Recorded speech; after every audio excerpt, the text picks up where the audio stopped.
Olá, sejam bem-vindos ao BMC Business. Eu sou a Hanna Beltrão e está na hora do nosso encontro diário com os CEOs e gestores das principais empresas listadas no mercado. Uma ótima oportunidade para conhecer as iniciativas empreendedoras, os resultados e as prospecções dessas companhias. E você, é claro, é sempre o nosso principal convidado para essa conversa que hoje é com Ricardo Moura, diretor de Relações com Investidores do Banco ABC Brasil. Mas antes, vamos conhecer um pouco mais sobre o grupo.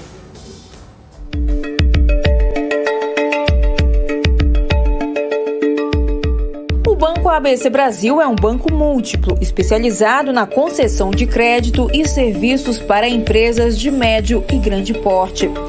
E opera com carteiras comerciais, de investimentos, financeira, crédito imobiliário, câmbio e comercialização de energia.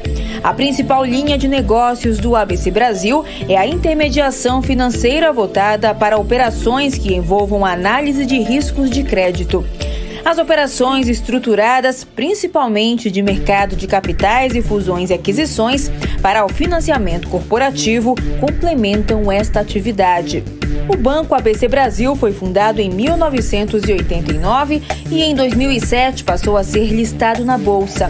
A instituição adota uma postura conservadora com baixa propensão ao risco nos negócios de crédito e tesouraria. Ele é um dos únicos bancos brasileiros a ter controle internacional e autonomia local. Em 2020, o banco adquiriu uma comercializadora de energia e esse ano incluiu uma corretora de seguro no seu grupo econômico.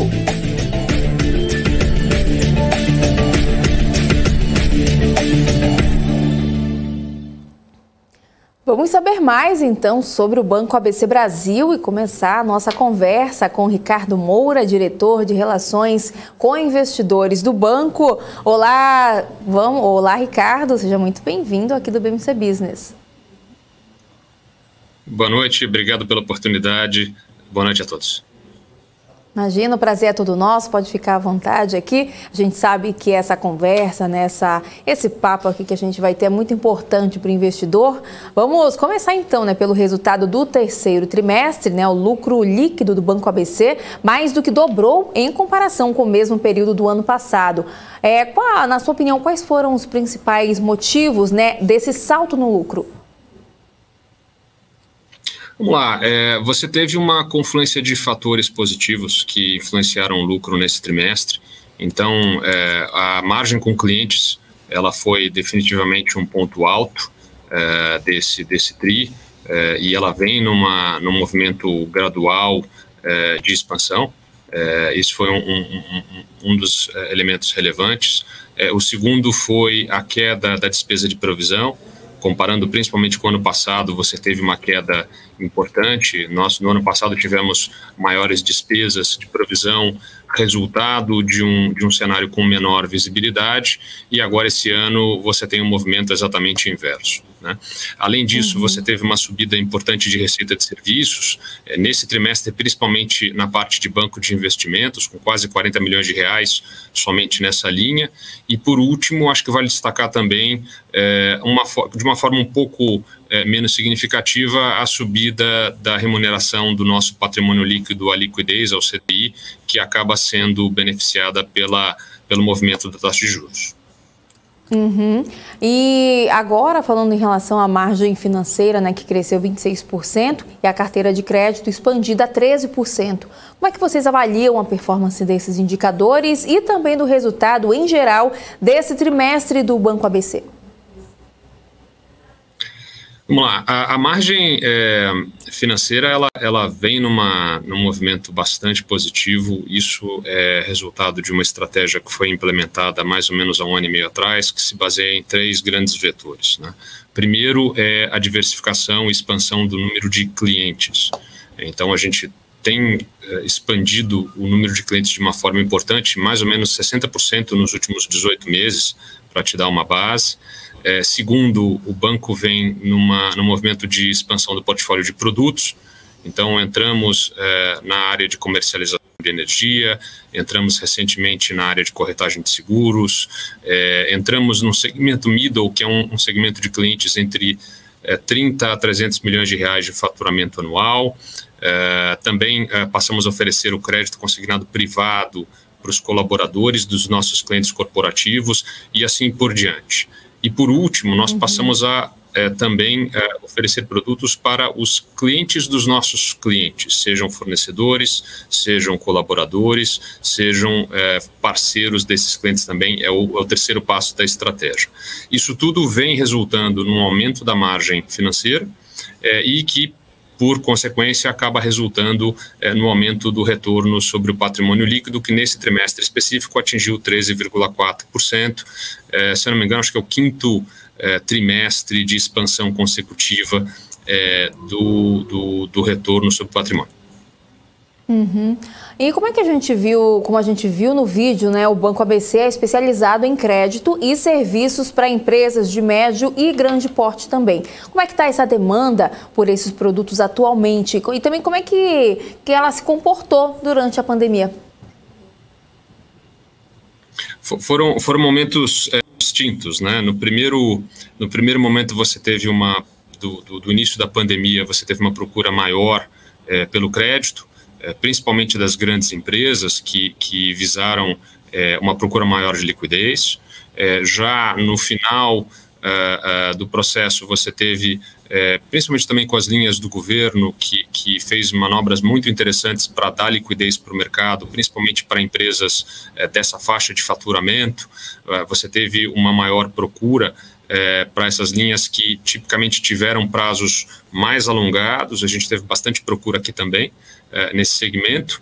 Agora, o que a gente vê é um pouco mais de estabilidade, então você tem um movimento de demanda por crédito mais voltado para o PIB, para o movimento da economia, mas o que você ainda tem também bastante são procuras por projetos e procura por infraestrutura, que acaba impactando tanto a parte da carteira de crédito quanto a parte da operação de mercado de capitais. Então, um pedaço relevante que nós tivemos de demanda por crédito, nesse trimestre específico, ele veio através do braço de banco de investimentos, especificamente da área de renda fixa. E uma outra linha importante de negócios do ABC Brasil é a intermediação financeira voltada para operações de análise de risco de crédito. Como é que esse serviço funciona na prática? Queria que você explicasse um pouco mais. E qual é o perfil também dos clientes que buscam por essa intermediação? Perfeito. A concessão de crédito está no nosso DNA, né? É o que a gente... é a origem do banco e é um pilar da nossa operação. Ela passa desde o momento de prospecção e originação da demanda por esse cliente. Então, isso pode ser de uma forma tanto reativa quanto proativa, e nós temos hoje uma força de vendas que, além de fazer essa intermediação, ela acaba muitas vezes atuando de uma forma até consultiva com o cliente, ajudando o cliente a entender qual é o melhor momento de tomada de crédito e quais são os melhores instrumentos para que isso seja efetivado. Então, para te dar um exemplo, no momento em que nós estávamos com uma taxa de juros próxima à taxa de juros básica de 2%, uma das grandes recomendações do nosso time corporativo era aconselhar o cliente a fazer uma taxa pré-fixada, porque no momento de subida de juros, como acabou acontecendo, ele estaria protegido de uma eventual flutuação do custo de crédito, do aumento dos juros que ele teria para servir essa dívida. Então você começa nesse processo, depois você vai para um processo que nós chamamos de onboarding, que é você abrir o relacionamento com esse cliente, caso ele não tenha relacionamento com a casa. Depois você faz um processo de análise de crédito. Uma vez feita a aprovação do crédito, é definida a precificação da operação, e aí vai-se para o processo de formalização dessa operação, em que a operação são assinados os documentos e é realizado o desembolso desse recurso, e por último você faz um acompanhamento desse processo até a efetiva o repagamento integral daquela operação. O que nós... a nossa ambição é não ser um banco simplesmente transacional, mas ser um banco de relacionamento, onde o cliente não tem somente um produto com o banco, mas tem vários produtos com o banco, que acompanham o cliente no ciclo de necessidade de capital e também não se limitando especificamente ao crédito, mas também podendo oferecer outros serviços com que faça com que a vida desse cliente fique mais fácil, né? Como o pessoal fala, ninguém acorda de manhã e fala, hoje eu vou querer conversar com um banco. Então, o nosso papel é tentar fazer com que esse relacionamento com o mercado financeiro seja feito da forma mais fácil, mais fluida e mais rápida possível. Uhum. E da cesta de serviços também oferecida hoje, Ricardo, pelo ABC, quais detalhes, né, quais deles têm mais potencial de crescimento, na sua opinião? E também quais deles está o foco do banco atualmente? Perfeito. Hoje, a gente olha a nossa base de clientes em 3 grandes segmentos, né? Então, você tem o segmento que nós chamamos, que é o CIB, o Corporate Investment Bank, empresas com faturamento acima de 4 bilhões de reais, são as maiores empresas do segmento e entre as maiores empresas brasileiras, a gente deve ter aí por volta de umas 300 empresas com operações ativas no banco dentro desse segmento. Depois você tem um segmento que é o que nós chamamos do Corporate, que é o principal segmento hoje de atuação do banco, tanto em tamanho de carteira quanto em número de clientes. Então, esse é um segmento que você tem empresas com faturamento entre 300 até 4 bilhões de reais. E hoje você tem mais ou menos 1.400 empresas com relacionamento com o ABC Brasil. E, por último, um segmento que é relativamente mais novo para nós, que é o segmento middle, de empresas com faturamento entre 30 a 300 milhões de reais, e aqui é o segmento que tem apresentado maior crescimento dentro da base, seja em crescimento de carteira, seja em crescimento de número de clientes. Então, esse é o segmento que tem sido uma alavanca importante de crescimento. Nós estimamos hoje que existam mais ou menos entre 25 a 30 mil empresas com esse perfil de faturamento e que tenham um perfil de crédito, que na nossa visão seja o perfil que nós procuramos, nós hoje temos um pouco mais de 1.000 clientes com operações ativas dentro do segmento middle. Então, mais ou menos, a gente acredita que existe um potencial aí de mais de 15 vezes de crescimento dentro desse mercado. Obviamente que expansão de carteira é algo que a gente faz de uma forma bastante gradual, mas o banco, uma das principais alavancas de crescimento do banco passa pela expansão do middle dentro da carteira expandida de crédito, e hoje o middle ele corresponde a mais ou menos 7% da nossa carteira. Nós acreditamos aí que facilmente tem espaço para você chegar em 2 dígitos na relação do middle como representatividade da carteira expandida como um todo. Uhum. E o Banco ABC, né, se apresenta como um dos únicos bancos brasileiros a ter controle internacional e também autonomia local. Né? Queria que você explicasse melhor essa estrutura para a gente, né? Como é que ela funciona na prática. Perfeito. Nós somos um banco de 30 anos, mais ou menos, de idade. Um banco que ele é liderado por um time que é acionista do banco. Então, mais ou menos, o time de gestão do banco tem algo próximo a 6% do capital total do banco hoje. E isso, na nossa visão, traz um total alinhamento de interesses, né? Tanto para tomada de risco, quanto para captura e otimização de resultado, que é o que, na final, o acionista que compra o papel do ABC também procura. Então, esse time que tem hoje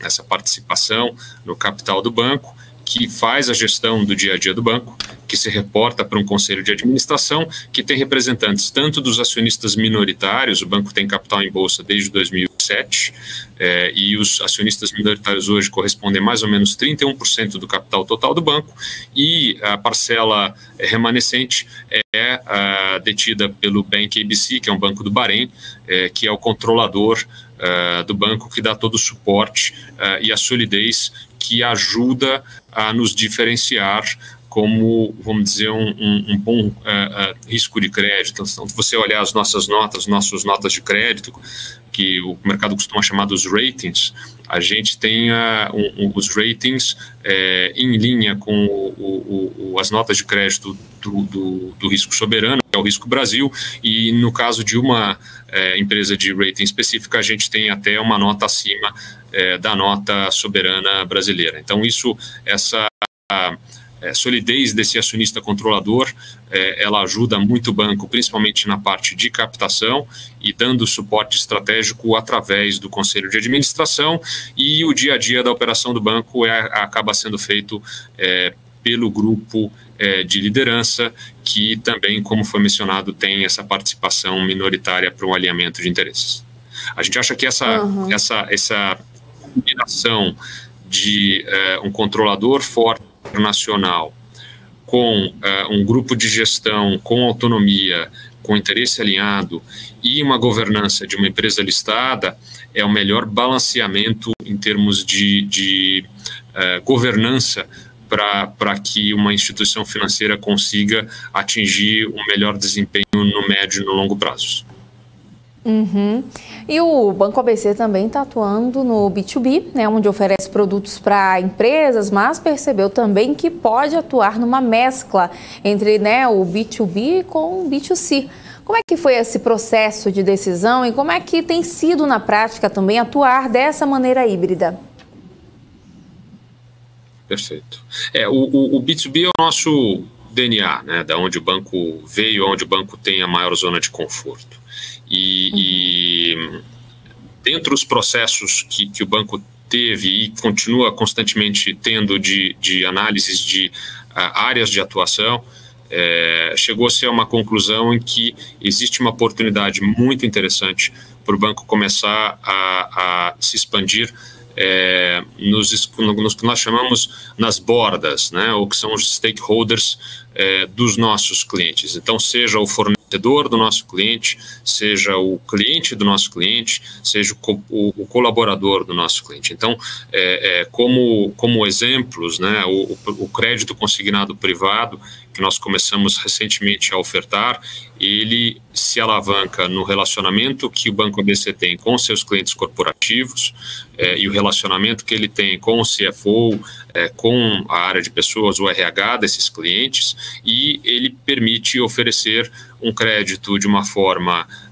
automatizada, um crédito qualificado e competitivo para os colaboradores dos nossos atuais clientes corporativos. Então, esse é um exemplo claro onde a gente alavanca fortalezas que temos para tentar oferecer uma solução melhor para o nosso cliente ou para os colaboradores do nosso cliente.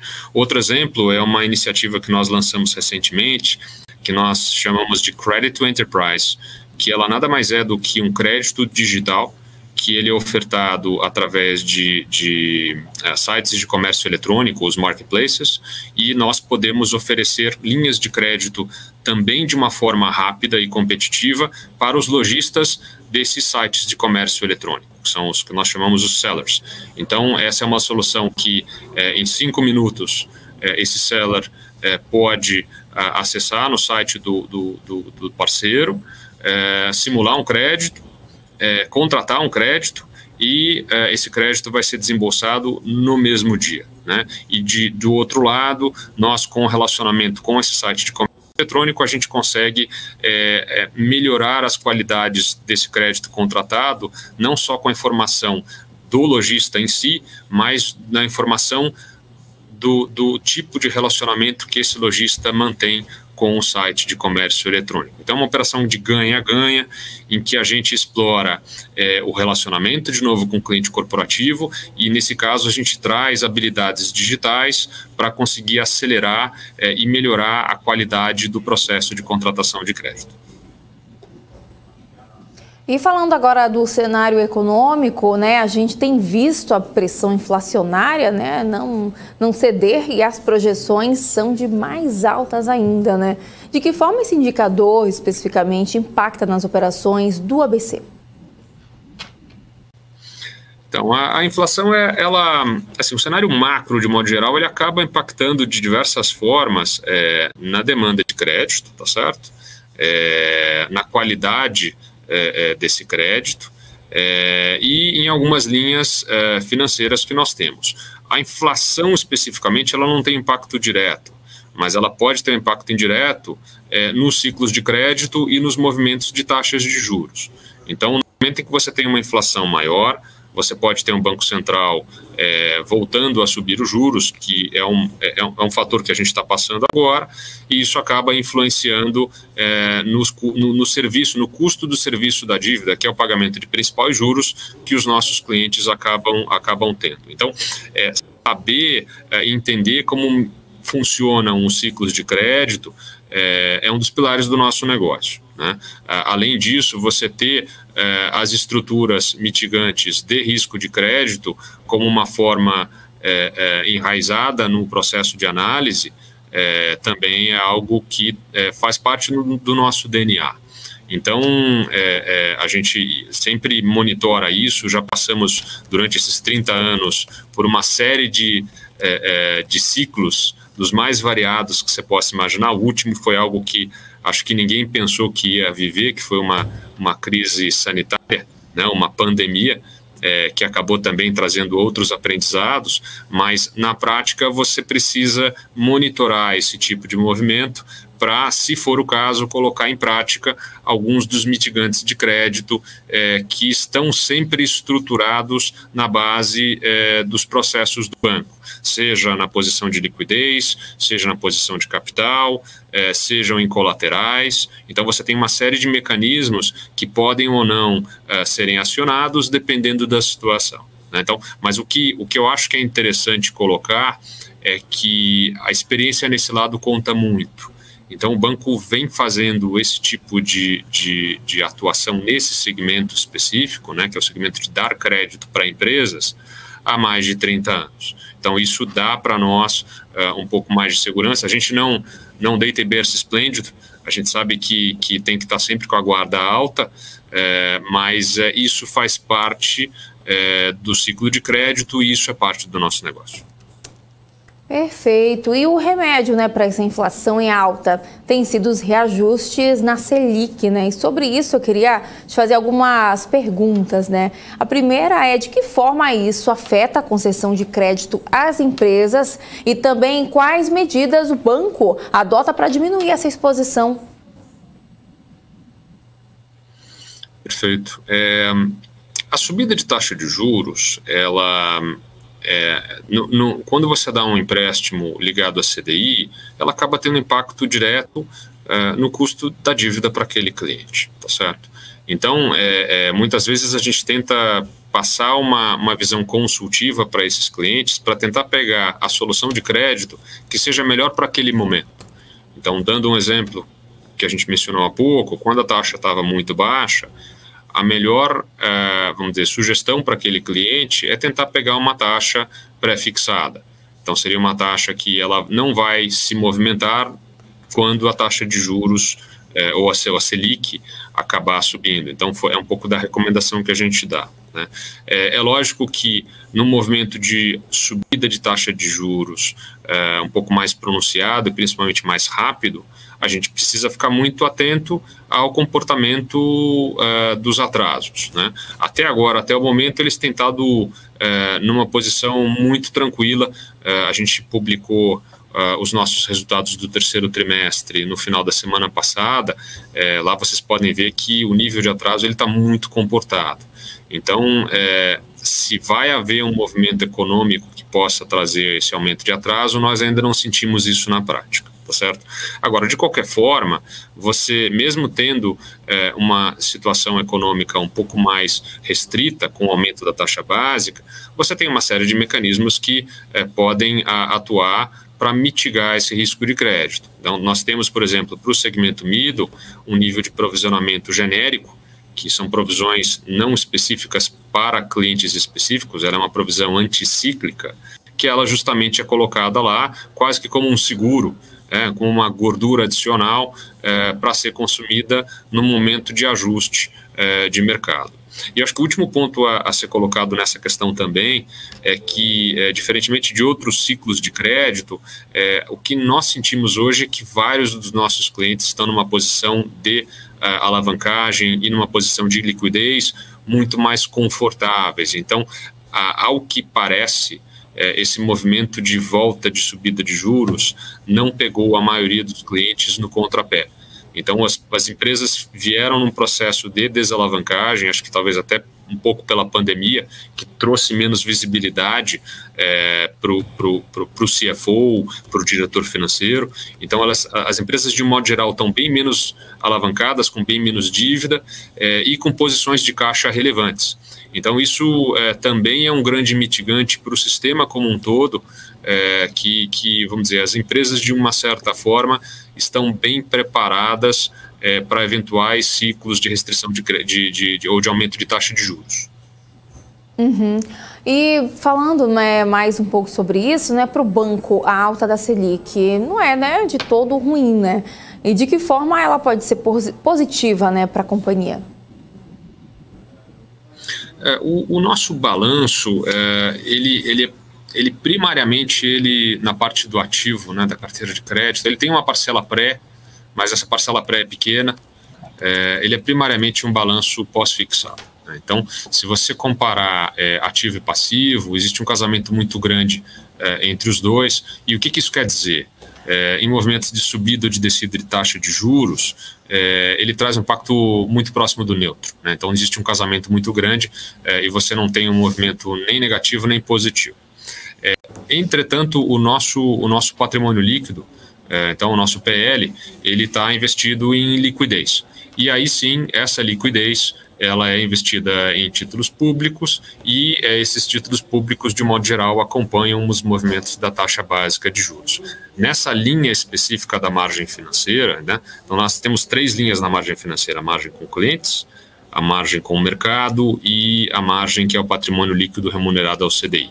Nessa última linha específica, aí sim você tem uma captura positiva ou negativa do movimento de juros, e que nesse caso agora, com a subida, você tem uma subida dessa linha específica.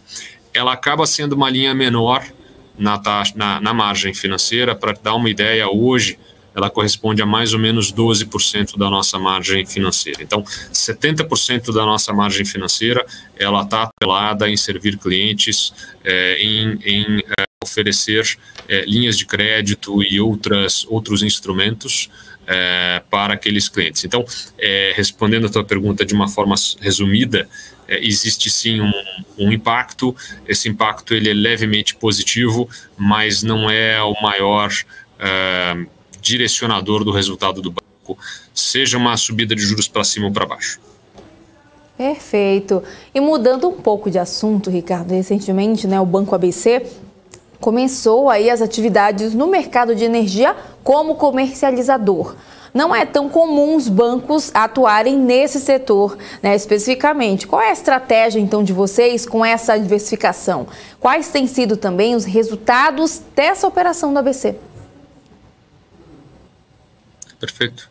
Essa é o setor de energia é um setor que o banco tem um conhecimento bastante profundo e de muito tempo, né? É uma das principais exposições do banco, seja em geração, em transmissão, em distribuição e, por último, em comercialização. Então, nós temos várias comercializadoras como clientes do banco e conhecemos o setor com bastante profundidade. A ideia de entrar no segmento de comercialização, ele veio de um lado por algumas mudanças na regulação do setor, que permitiu com que, inclusive, instituições financeiras começassem a passar e prestar esse tipo de serviço, e do outro lado, nós começamos a sentir grandes demandas dos clientes. Então, assim como um cliente ele quer fazer, de repente, uma operação de hedge de moeda ou de juros, muitas vezes ele também procura essa proteção para a exposição de custo de energia elétrica, por exemplo. Ou, algumas vezes, você tem projetos que precisam ser viabilizados através de contratos de compra ou venda de energia de longo prazo, que o mercado chama dos PPAs. Então, o papel do banco, o objetivo do banco é conseguir através de um braço de comercialização que faz parte de um chassi bancário, conseguir oferecer um conjunto de soluções de energia para que viabilize projetos ou que mitigue riscos de exposição de clientes que queiram sair desse risco.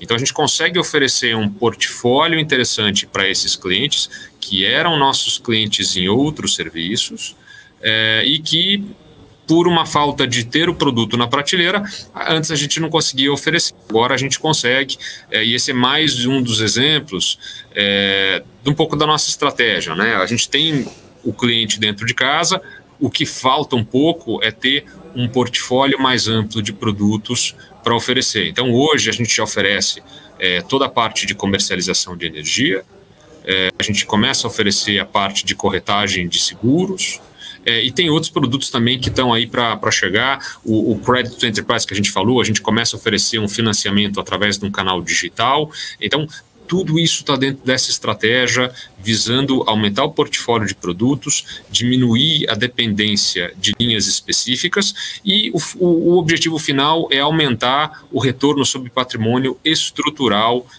do banco. Então, a gente quer que, dessa forma, no momento em que você aumenta a base de clientes e aumenta a base de produtos, você acaba fazendo com que haja uma redução no custo de captação de clientes, no custo de servir esse cliente, e você tem uma diluição de custo fixo. Então, aquele produto marginal, aquele cliente marginal adicional, dentro desse portfólio como um todo, ele acaba trazendo um retorno mais interessante para o banco e, como consequência, para o acionista do banco. Pois é, e ainda falando sobre isso, né, de que forma o risco de uma crise energética pode impactar a operação dessa comercializadora, né, de energia do ABC? Qual é também a matriz principal das geradoras de energia que fornecem essa eletricidade para vocês? Perfeito. Essa é uma pergunta bastante recorrente, principalmente num momento em que você acaba tendo menos chuva, né? De modo geral, o banco ele se posiciona como uma mesa que liga pontas, uma mesa que liga quem quer vender com quem quer comprar. Então, via de regra, o banco não toma um risco específico, ele não toma o que o mercado chama de um risco direcional. Ele está prestando um serviço de alguém que tem uma energia excedente para vender, e ele está também prestando na outra ponta, oferecendo aquela energia para quem tem o interesse na compra. Então, esse risco específico direcional, o banco ele acaba tomando em situações muito específicas, muito limitadas. Então, esse risco é menor, né? Vamos dizer, esse exemplo que eu dei é uma simplificação de diversas maneiras que você pode oferecer esse tipo de serviço, mas especificamente a crise hídrica, a gente tem muita atenção a isso, até porque a nossa carteira de crédito ela tem uma exposição importante na parte de energia, mas na comercializadora específica ela não nos preocupa. Respondendo a sua outra questão, hoje a nossa maior exposição em termos de matriz energética, ela está muito nas energias renováveis. Então estamos falando aqui muito em eólico, começando agora o solar, que tem aumentado a representatividade, muito em linha de transmissão, que não é uma geração em si, mas também um elo importante da cadeia para fazer com que a energia chegue no mercado consumidor, e temos também energias hídricas. Mas o forte hoje, respondendo a sua pergunta, está na parte de energias renováveis. Perfeito. E ainda, né, sobre a diversificação das atividades, o ABC também tem uma corretora de seguros, né? De que forma ela acaba agregando ao ecossistema do banco? Perfeito. Nós lançamos a corretora esse ano. Ela é resultado de uma identificação de uma demanda dos nossos clientes. Então, o banco há muito tempo tinha um produto na área de crédito, que é a fiança bancária, né, que funciona de uma forma similar a um seguro. Numa fiança você não tem o efetivo desembolso do recurso no primeiro momento, então você só vai desembolsar aquele recurso se alguns eventos acontecerem, que tem uma dinâmica parecida com o seguro, e não é à toa que é um produto que passou a competir com o produto de seguro, seguro garantia, há alguns anos, né? E nós identificamos essa demanda de mercado e decidimos abrir a nossa corretora para poder ofertar esse serviço também para o nosso cliente, e no final o cliente decide qual é a melhor solução para ele, se vai ser uma fiança bancária ou se vai ser um seguro garantia, por exemplo, e para determinadas situações você pode ter um produto sendo melhor ou mais competitivo do que o outro. Então hoje a gente tem o portfólio completo desses produtos para oferecer. O que é mais interessante nisso é que, por uma questão de crédito, nós antes exigíamos o seguro do nosso cliente. Então, por exemplo, nós íamos financiar uma obra, né, um plano empresário, um prédio residencial ou comercial. Uma das questões de crédito para você poder desembolsar, uma das condições para você desembolsar o recurso era que aquela obra tivesse um seguro. Então a gente não desembolsava sem ter o seguro anteriormente. Agora a gente continua dando o crédito, mas a gente ajuda aquele cliente a achar a melhor solução de seguro para aquela obra. Então você junta uma oferta que pode ajudar o cliente a fazer o pacote completo, e ao mesmo tempo você continua tendo todos os mitigantes que uma boa análise de crédito te dariam para você fazer um portfólio que seja protegido. Perfeito. E Ricardo, vamos falar de um assunto agora que os investidores gostam bastante, né? Quem acompanha o BMC Business, né, sempre manda perguntas, sempre gosta de saber desse assunto. Como é que funciona a política de pagamento de dividendos do Banco ABC hoje? Perfeito. Essa é um tópico que todo mundo gosta de conversar. Uhum. A nossa política de dividendos ela é baseada na remuneração do JCP, então juros sobre capital próprio. Nós distribuímos até o limite da legislação, então a conta é relativamente simples, é o patrimônio líquido do início do ano, vezes a taxa de juros de longo prazo, né, da JLP ou TLP aplicada sobre ela. E em cima disso a gente faz a distribuição ao longo do ano. Nós tínhamos uma distribuição semestral e passamos a uma distribuição trimestral a partir desse ano.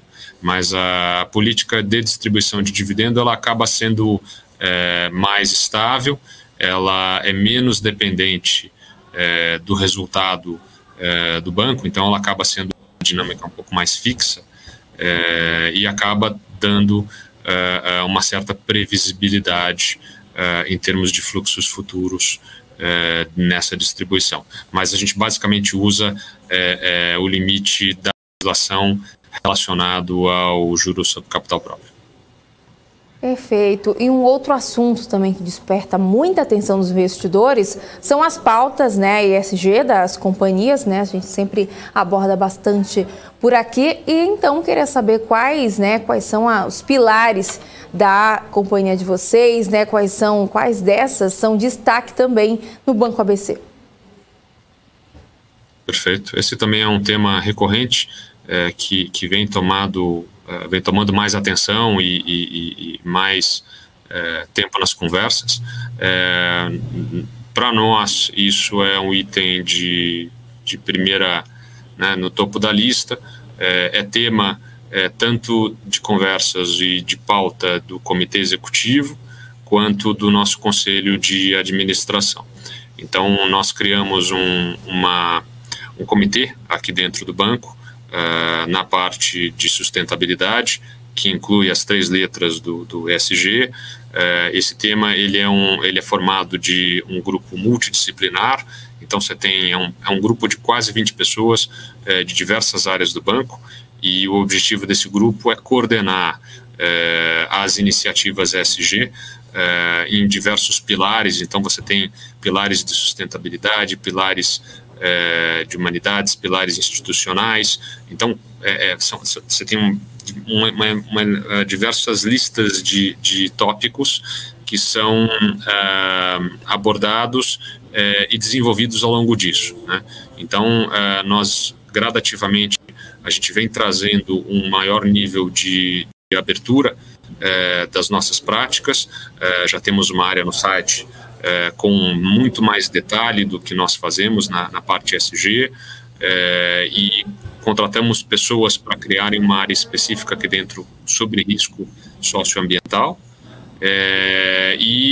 O plano, a ambição é você cada vez mais conseguir aumentar o número de iniciativas e aumentar o nível de transparência, de disclosure com relação ao que nós temos feito. Então, se você olhar no nosso earnings release, você tem já todo trimestre as iniciativas que nós temos feito em relação àquele período. Eu acho que, como mencionado aqui, uma parte importante da nossa carteira de crédito, ela tem uma pegada ESG, né? Então você tem, por exemplo, na parte de infraestrutura e energia, um apoio grande a projetos renováveis, de energia renovável. Na parte agro, a gente tem uma visão muito forte, uma análise muito forte. Qualquer desembolso que é feito aqui, não só para o agro, mas para a carteira como um todo, é feita uma análise sobre riscos ambientais e outros riscos ESG, e a gente apoia bastante a iniciativa e os projetos dos nossos clientes com relação a isso. Maravilha, então. Esse foi o Ricardo Moura, diretor de Relações com Investidores do Banco ABC Brasil. Ricardo, eu queria agradecer muito a sua participação aqui no BMC Business. A gente sabe que é muito importante, mais uma vez, reforçando, né? Que é muito importante, os investidores gostam muito de conhecer a fundo cada companhia, e sinta-se convidado já para voltar mais vezes aqui, tá bom? Muito obrigado pelo convite, pela oportunidade. Sem dúvida, teremos o maior prazer aí de repetir a apresentação. Muito obrigado. Perfeito, tá feito o convite então. Bom, e eu vou ficando por aqui, mas lembrando que você também pode acompanhar as notícias do mercado nas redes sociais da BMC News pelo nosso Instagram, @bmc.news, e também pelo nosso portal, com atualização minuto a minuto de tudo que está acontecendo no mercado nacional e internacional, porque só aqui na BMC News você tem informação que gera valor. Até a próxima. Tchau, tchau.